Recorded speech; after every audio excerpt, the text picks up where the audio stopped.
اعوذ باللہ من الشیطان الرجیم بسم اللہ الرحمن الرحیم نحمدہ ونصلی علی رسولہ الکریم وعلی عبدہ المسیح الموعود.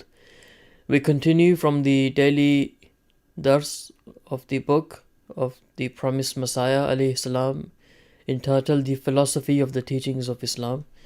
And if I can request Jawad Sahib to continue the Urdu part. السلام علیکم ورحمۃ اللہ وبرکاتہ. اعوذ باللہ من الشیطان الرجیم بسم اللہ الرحمن الرحیم.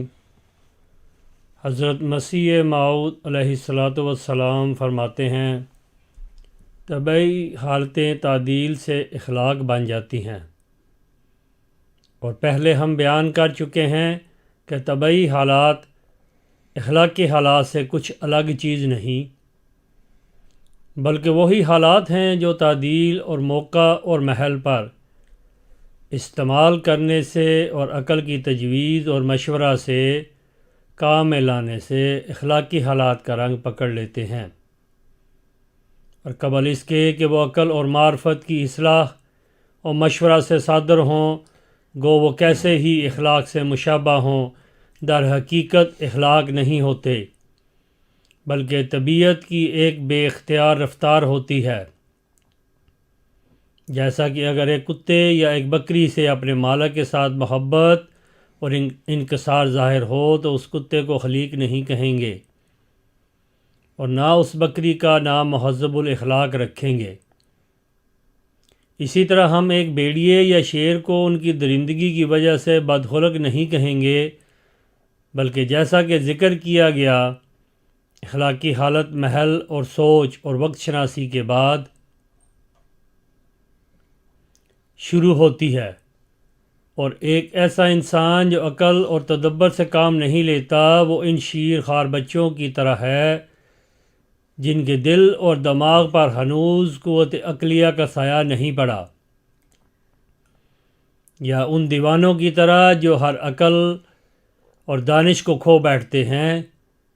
ظاہر ہے کہ جو شخص بچہ شیر خوار اور دیوانہ ہو وہ ایسی حرکات بعض اوقات ظاہر کرتا ہے کہ جو اخلاق کے ساتھ مشابہ ہوتی ہیں، مگر کوئی عقل مند ان کا نام اخلاق نہیں رکھ سکتا، کیونکہ وہ حرکتیں تمیز اور موقع بینی کے چشمہ سے نہیں نکلتی، بلکہ وہ طبعی طور پر تحریکوں کے پیش آنے کے وقت صادر ہوتی جاتی ہیں. جیسا کہ انسان کا بچہ پیدا ہوتے ہی ماں کی چھاتیوں کی طرف رخ کرتا ہے، اور ایک مرغ کا بچہ پیدا ہوتے ہی دانہ چگنے کے لیے دوڑتا ہے، جوگ کا بچہ جوگ کی عادتیں اپنے اندر رکھتا ہے، اور سانپ کا بچہ سانپ کی عادتیں ظاہر کرتا ہے، اور شیر کا بچہ شیر کی عادتیں دکھلاتا ہے. بالخصوص انسان کے بچہ کو غور سے دیکھنا چاہیے کہ وہ کیسے پیدا ہوتے ہی انسانی عادتیں دکھلانا شروع کر دیتا ہے، اور پھر جب برس ڈیڑھ برس کا ہوا تو وہ عادات طبعیہ بہت نمایاں ہو جاتی ہیں. مثلا پہلے جس طور سے روتا تھا اب رونا بنسبت پہلے کی کسی قدر بلند ہو جاتا ہے، ایسا ہی ہنسنا کہکے کی حد تک پہنچ جاتا ہے، اور آنکھوں میں بھی عمدن دیکھنے کے آثار پیدا ہو جاتے ہیں. اور اس عمر میں یہ ایک اور امر طبعی پیدا ہو جاتا ہے کہ اپنی رضامندی یا نارضامندی حرکات سے ظاہر کرتا ہے، اور کسی کو مارتا اور کسی کو کچھ دینا چاہتا ہے، مگر یہ تمام حرکات دراصل طبعی ہوتی ہیں. پس ایسے بچے کی مانند ایک وحشی آدمی بھی جس کو انسانی تمیز سے بہت ہی کم حصہ ملا ہے، وہ بھی اپنے ہر ایک قول اور فعل اور حرکت اور سکون میں طبعی حرکات ہی دکھلاتا ہے، اور اپنی طبیعت کے جذبات کا تابع رہتا ہے. کوئی بات اس کے اندرونی قوا کے تدبر تفکر سے نہیں نکلتی، بلکہ جو کچھ طبعی طور پر اس کے اندر پیدا ہوا ہے وہ خارجی تحریکوں کے مناسب حال نکلتا چلا جاتا ہے. یہ ممکن ہے کہ اس کے طبعی جذبات جو اس کے اندر سے کسی تحریک سے باہر آتے ہیں وہ سب کے سب برے نہ ہوں، بلکہ بعض ان کے نیک اخلاق سے مشابہ ہوں، لیکن عاقلانہ تدبر मुँह शगाफ़ी को उनमें दखल नहीं होता। अगर किसी कदर हो भी तो वो बवजह गलबा जज्बात तबई के काबिल एतबार नहीं होता, बल्कि जिस तरफ कसरत है उसी तरफ को मोतबर समझा जाएगा। जज़ाकमुल्लाह व अहसनल जज़ा।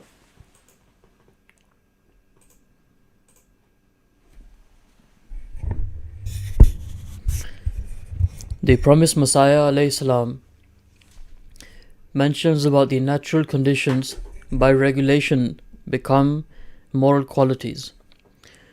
We have already stated that natural conditions are not something distinct from moral conditions. When they are regulated and are used on their proper occasions, under the direction of reason, they acquire a moral quality. Before they are controlled by reason and understanding, they have not the character of moral qualities, but are natural impulses, however much they might resemble moral qualities. For instance, if a dog or lamb displays affection or docility towards its master, it would not be described as moral or good-mannered. In the same way, a wolf or a tiger would not be described as ill-mannered on account of its wildness. A moral state emerges after reflection and regard for time and occasion come into play. A person who does not exercise reason and deliberation is like a child whose mind and intellect are not yet governed by reason, or is like a madman who has lost his reason and good sense.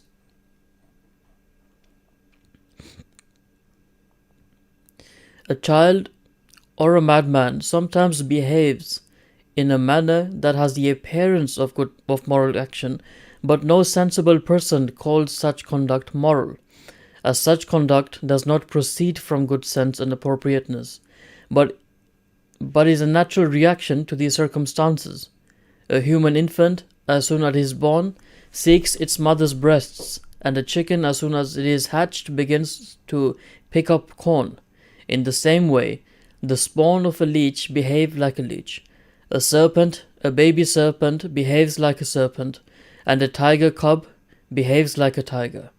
A human infant begins to exhibit human reactions as soon as it is born, and those reactions become more and more remarkable as it begins to grow up.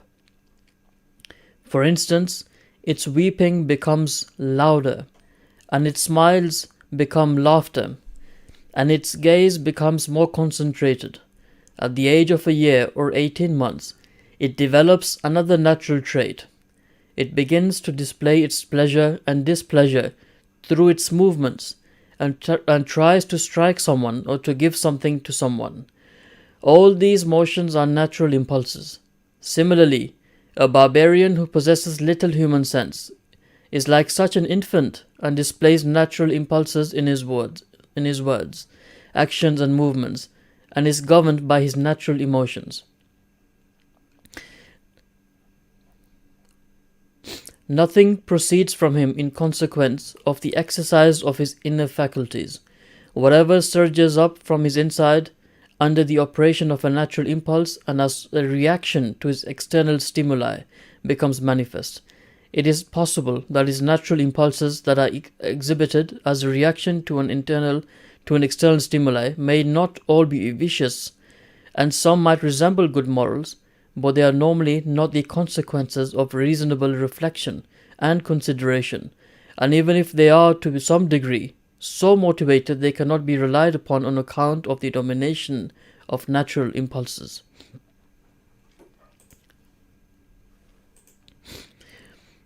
So just to explain this dars and the passages that I have read today to you, the promised Messiah ﷺ is making the difference between what is a natural impulse and what is a moral quality.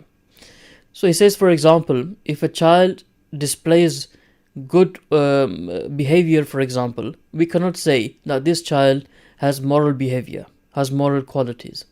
Or for example, if a dog shows obedience to its master, we will not say this dog has moral qualities. What this means, what the promised Messiah ﷺ is telling us, that the moral quality is that action that you do at the right time and at the right place. and you're governed by reason when you're doing such an action. So something out of the blue, something you do automatically, naturally, is not moral, it's not akhlaq. He says, for example, a child as soon as it is born seeks the breast of its mother, or when a chicken is born, it seeks the corn. As soon as it is hatched, it seeks corn, meaning that every new being in this world has their own reaction to being born. So the promised Messiah ﷺ says everything, even the stages right in the beginning, are natural actions and reactions. And when the child grows by the age of 12 months, 18 months, it begins to strike sometimes, if it cannot speak, to demand something from the parent. It might pull the parent, it might push the parent.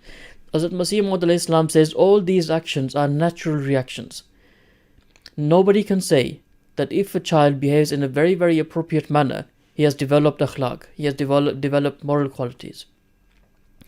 So in a nutshell, moral akhlaq, or the moral condition, is developed from the natural condition if we do the good work at the right time and its right place, and we are governed by the reason that we have. Then this is akhlaq, this is a moral condition.